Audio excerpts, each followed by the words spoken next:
नमस्कार, आप देख रहे हैं स्वर्मा टाइम्स और मैं हूं आपके साथ शिवानी शुक्ला। जोगी जनता कांग्रेस पार्टी के संयोजक अमित जोगी ने आगामी विधानसभा चुनाव के लिए घोषणा पत्र जारी कर दिया है। शपथ पत्र के माध्यम से जारी किए गए इस चुनावी घोषणा पत्र में 10 कदम गरीबी खत्म के नारे के साथ प्रदेशवासियों के लिए 10 बड़ी घोषणाएं की गई है, जिसमें किसानों, गरीबों, महिलाओं और कर्मचारियों के लिए कई बड़ी घोषणाओं के साथ शराबबंदी के वादे भी शामिल हैं। वहीं वादा खिलाफी करने पर अमित जोगी ने सूली पर चढ़ा देने की बात कही है। साथ ही कांग्रेस और भाजपा को चैलेंज करते हुए अपने घोषणा पत्र को भी शपथ पत्र से लिख कर देने की बात कही है।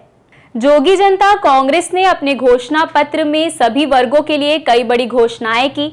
10 कदम गरीबी खत्म का नारा देते हुए जोगी कांग्रेस ने प्रदेश में आर्थिक तंगी की मार से जूझ रहे सभी वर्ग के लोगों को रोजगार और व्यापार के लिए 5 लाख रुपए का अनुदान देने, पूर्ण शराब बंदी कर शराब दुकानों की जगह दूध की दुकान खोलने, किसानों को प्रति क्विंटल धान पर 4,000 रुपए समर्थन मूल्य देने, खेती के लिए निःशुल्क बिजली देने, 8 साल से ज्यादा समय से कार्यरत दैनिक वेतनभोगी और संविदा कर्मचारियों को तत्काल नियमित करने, 15 साल से निवास करने वाले लोगों और उनकी जमीन का पट्टा देने, बेटी के जन्म पर 1 लाख रुपए देने और एम्स की तर्ज पर हर जिले में मेडिकल कॉलेज खोलने सहित कई बड़ी घोषणाएं की हैं। उन्होंने स्वर्गीय अजीत जोगी रथ के माध्यम से 1 माह के भीतर सभी 90 विधानसभा क्षेत्रों में घर घर जाकर घोषणा पत्र के बारे में जनता को जानकारी देने की बात कही है। वहीं सरकार बनने के बाद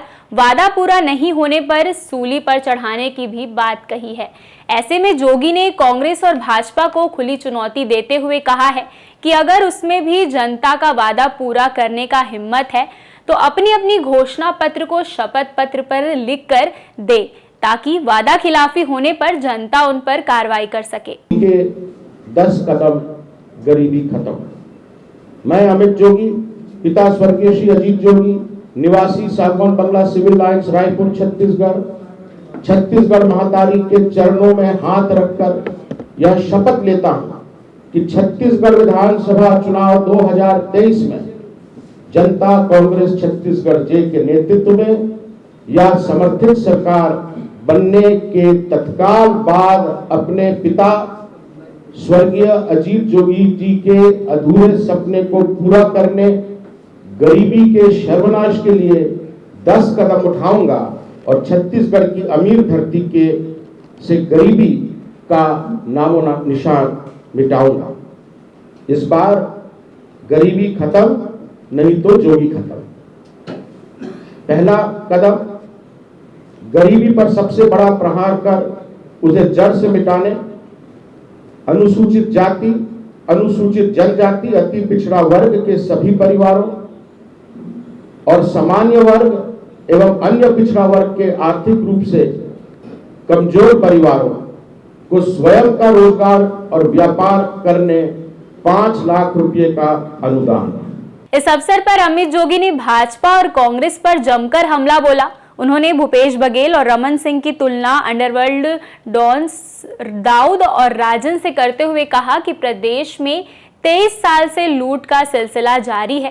पहले 15 साल जनता से वादा खिलाफी कर भाजपा ने लूटा और अब कांग्रेस की भूपेश सरकार ने लूट मचा रखी है। उन्होंने ईडी के छापे पर कहा कि कार्रवाई के बाद 16,000 पन्नों की चार्जशीट पेश की है, जिसमें 14,000 पन्नों में केवल सीएम भूपेश बघेल का नाम है, फिर भी उस पर कोई कार्रवाई नहीं हो रही है। उन्होंने भाजपा और कांग्रेस पर मिलीभगत का आरोप लगाते हुए कहा है कि दोनों पार्टियों का दिन में वार और रात में प्यार जैसा पति पत्नी का रिश्ता है और भ्रष्टाचार उनका बेटा है।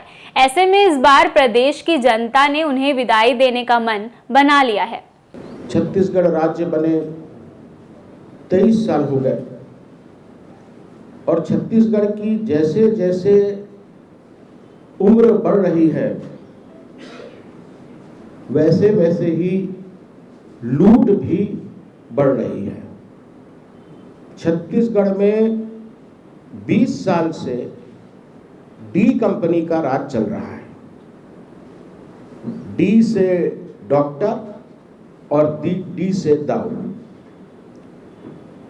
जैसे दाऊद और राजन हैं, वैसे ही दाऊद और रमन है। ये जो दोनों के बीच खेल चल रहा है, ये हम सब देख रहे हैं। ऐसे ही खबरों में अपडेट रहने के लिए जुड़े रहिए हमारे साथ स्वर्मा टाइम्स में। इसी के साथ हमारे चैनल को लाइक, शेयर, सब्सक्राइब करना ना भूलें।